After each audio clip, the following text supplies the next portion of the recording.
Hello students, welcome to Dalsar classes. Today we'll discuss about Max Weber, another pioneer thinker of sociology.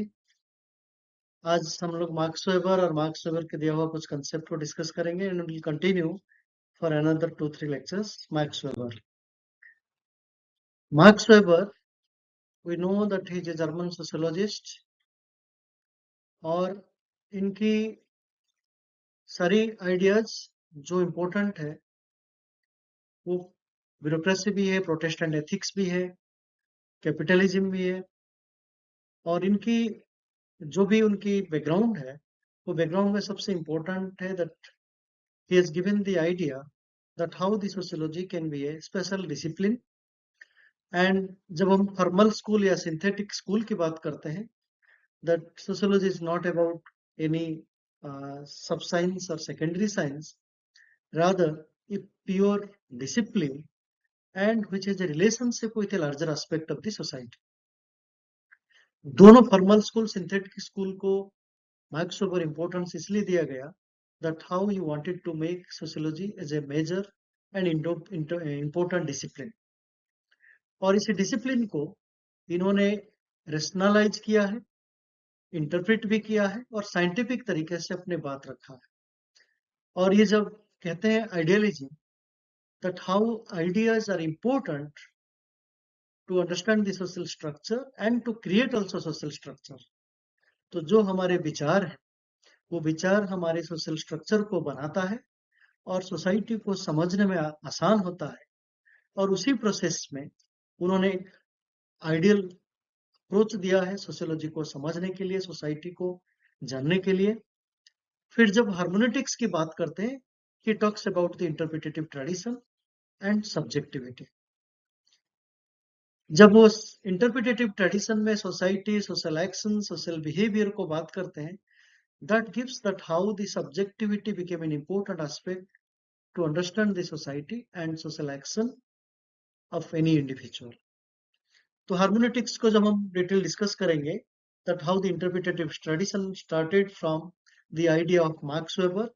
So Max Weber ने ये subjective traditions को शुरू किया था, बाद में phenomenological school और further हबरमास तक हम लोग उनकी इंटरप्रिटेटिव ट्रेडिशंस को समझेंगे और उनके रिलेशंस को देखेंगे।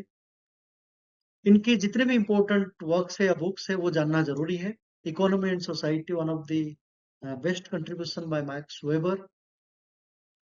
फिर जो भी from Marx Weber that is essays in sociology, और ये भी एक बुक है जो ट्रांसलेट किया गया by H.H. Gerth and C. Wright Mills. Methodology of social science, religion of India that is the sociology of Hinduism and Buddhism, ancient Judaism, religion of China, basic concepts in sociology, Protestant ethics and the spirit of capitalism, and the most important, the vocation of lectures, that science as a vocation, politics as a vocation. ये उनकी major contributions से जो marks weber को हम जानते हैं इनकी contributions के माध्यम से, और इनकी कंट्रीब्यूशंस से लेके जितने भी कंसेप्ट है वो कंसेप्ट जैसे Protestant ethics, capitalism, religion and economy, value free, value neutrality, value relevance, इसके बारे में भी बताते हैं। और अनदर इम्पोर्टेंट कंट्रीब्यूशंस जिसको आइडियल टाइप कहते हैं वो भी मार्क्स वेबर के एक इम्पोर्टेंट कंसेप्ट है। ब्यूरोक्रेसी जिसको नौकरशाही, verstehen, power and authority, social action and multicultural explanation, ये सारे कंसेप्ट का मार्क्स वेबर की इम्पोर्टेंट है। और आज हम लोग स्पेसिफिकली शुरू करेंगे the methodological aspect which is related to verstehen. और इनकी कंट्रीब्यूशंस जो वर्ल्ड रिलीजन्स, 6 रिलीजन को इन्होंने स्टडी किया है वो भी हम लोग डिस्कस करेंगे that how it is important to understand the idea of religion according to Max Weber. जब हम वर्स्टेन की बात करते हैं that gives a dimension to understand the methodological aspect of Weber. और Max Weber, why he is different from both Emmanuel Durkheim and Karl Marx, because the ideal and the rational and logical argument is given by Weber to understand the comprehensive science of social action. तो social action को समझने के लिए यहाँ पे individual को भी importance दिए हैं, जो हम लोगों ने दुर्खाइम की कंसेप्ट में देखा था, society is more important than the individual. But यहाँ पे वेबर कहते हैं इंडिविजुअल और उसके मीन्स एंड गोल्स, उसकी rational decision is more important to understand the social structure, social institutions. But उससे जुड़ा हुआ सबसे इंपॉर्टेंट है, every social action and every social structure has a subjective meaning. और ये जो सब्जेक्टिव मीनिंग ह्यूमन बीइंग के साथ जुड़ा हुआ है और उनके साथ उनके एक्शंस है। सो दैट मीन्स जब हम सोशल एक्शन पढ़ेंगे तो उसमें goal oriented, value oriented, logical या रैशनल सोशल एक्शन या ट्रेडिशनल सोशल एक्शन हो, ये सारे सोशल एक्शन के साथ जुड़ा हुआ है जो एक्टर उसकी एक मीनिंग क्रिएट किया है और उसी का कुछ कंटेक्स्ट है जिसको हम कहते हैं social historical context, that why I am doing like this, why that individual is doing such work. तो उससे पीछे कुछ ना कुछ एक लॉजिकल और एक एक्शन है जो इंटरेक्शन के माध्यम से हम लोग उसको समझते हैं। So that means Weber gives importance both the actions as well as the interactions, and both are part of the subjective reality. तो यहाँ पे एक जो वस्तुनिष्ठता है, जो उसको यहाँ पे इम्पोर्टेंस इसलिए नहीं दिया गया क्योंकि यहाँ पे ह्यूमन बीइंग अपने एक्शंस और अपने इंटरेक्शन के माध्यम से सोसाइटी को बताना चाहता है। So that means Weber focusing on the meanings given by the actors. एक individual as an actor and he or she is the sole reason to give the meaning of that action. तो इसका मतलब if I am doing this, why I am doing this, what I am doing, the meaning attached to me. अगर आप कुछ काम कर रहे हो या आपकी एक्शन को देख के मैं मीनिंग नहीं दूंगा, rather you know what is the meaning attached to your actions. So that is a distinctive method that how your understanding through your own actions by having a logical and rational reason behind that. तो इसका मतलब every human being has a reason to act, why, how and for what. So ये सारे चीजों को जानने के लिए मैक्स वेबर इंडिविजुअल की इंपॉर्टेंस को दिए हैं और इस इंपॉर्टेंस के माध्यम से एक सब्जेक्टिव अंडरस्टैंडिंग और एक इंटरप्रिटेटिव अंडरस्टैंडिंग भी क्रिएट किया है, क्योंकि सभी लोगों की नीड, सभी लोगों की एक्शन, सभी लोगों की साथ जुड़ा हुआ मीनिंग ये सब्जेक्टिव है, ये डिफरेंसेस है, ये वेराइटीज है, बट उससे साथ जुड़ा हुआ तो the actor who is attached to that actions, and that is the important aspect to understand that why the actor और the individual is important according to Weber, unlike Emile Durkheim. तो मैंने जैसे कहा, ये दुर्खाइम हमेशा collective conscience या society को importance देते हैं, whereas the Weber has given importance to the individual as an actor and his or her means and goals and the actions done by that individual. So that means this idea of subjectivity again is a challenge that the natural science gives one dimension to understand, whereas the social science has created multiple dimensions. तो ये जो idea था, जो multiple तरीके से समझने के लिए सोशल एक्शन को, बट उससे जुड़ा हुआ that how the interpretative understanding takes the centre stage of that meaning. तो हमारी इंटरेक्शन एंड इंटरप्रिटेशन के माध्यम से हम मीनिंग क्रिएट करते हैं, and that is the strength of that ideas of the methodology of Weberian approach, and that is why Weber rejects the idea of positivistic approach. तो जो नेचुरल साइंस में या अगस्ट कोम्टे की आइडिया था, जो natural science को समझने के लिए, उस आइडिया को इन्होंने रिजेक्ट किया by giving interpretative and subjective understanding and meaning to the actor. तो यहाँ पे जो सब्जेक्टिव और interpretative, so now we'll discuss the idea of Verstehen given by Max Weber. What is that Verstehen? It is also giving the meaning of the interpretative understanding. but the important part, how you are putting yourself in someone else's shoes. That means हम दूसरों के जो meaning को कैसे अपने आप के साथ रिलेट करते हैं.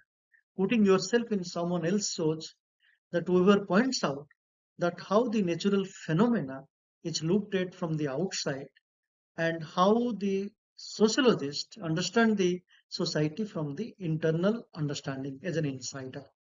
तो यहाँ पे एक जन इंसाइडर व्यू देना, एक पार्टिसिपेंट की व्यू देना, that is different from the external participant. तो सोशल साइंस की जो मोटिव्स है और जो फीलिंग्स है वो सब्जेक्ट मैटर के साथ एक रिलेशनशिप है जो नेचुरल साइंस में नहीं है. That how the social science has access to the motives and feelings of the subject matter. तो इसका मतलब मुझसे जुड़ा हुआ कोई भी विषय के ऊपर मेरा उसके साथ एक फीलिंग्स, एक मोटिव्स, एक इंटेंशन जुड़ा हुआ है और इसीलिए वहां पे सब्जेक्टिव होता है, दूसरों से अलग होता है. So that means social scientist can understand human action by giving the subjective meaning of the actors that attach to their own behavior. तो यहाँ पे जब एक्टर उसकी मीनिंग को देखता है तो उस एक्टर का मीनिंग के साथ उसकी मोटिव्स और इंटेंशन को भी एक्सप्लेन करता है. So that is the idea that how the understanding is qualitatively different from the other science. Why? Because both the insider and outsider perspective is separated in the sense that how the interpretative understanding from the other one is different from the idea of the individual who is attached to the subject. तो जो उस feelings और attached के साथ जो meaning create करता है and it is different from the other one. So that means ये जो इंटरप्रिटेटिव अंडरस्टैंडिंग होती है बेहतर मीनिंग को क्रिएट करने के लिए, that is about the verstehen. तो ये interpretive understanding is not marginalising the idea of social science, rather giving the subjective option to create a better science. जब हम इसको कहते हैं वर्स्तन का मतलब क्या होता है, तो इसको कहते हैं समझने की, टू अंडरस्टैंड. तो जर्मनी में इस बात को कहा जाता है to understand. So that means that how the sociologists imply that how the motives and the intentions of the actor is important to interpret the feelings, the understanding of the situation. तो इसका मतलब जब हम natural science की बात करते थे, natural science के साथ हमारा कोई मोटिव्स या इंटेंशन नहीं होता है, बट सोशल साइंस के साथ जुड़े हुए सब्जेक्ट के साथ हमारी एक फीलिंग्स एंड मोटिवेशंस जुड़ा है. सो दैट मीन्स जो लोग लेबोरेटरी में फिजिक्स की, केमिस्ट्री की लेबोरेटरी के साथ काम करते हैं, तो all the subjects, all the raw materials has nothing to do with the individual.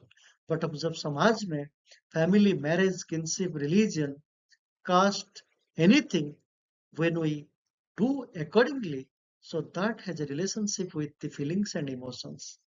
So that makes a difference that social scientist is not free from the motives and the feelings attached to the subject matter. तो यहाँ पे ये जो exception, what separates from the natural science, that is important, that the subject matter of natural science has nothing to do with the motives and feelings.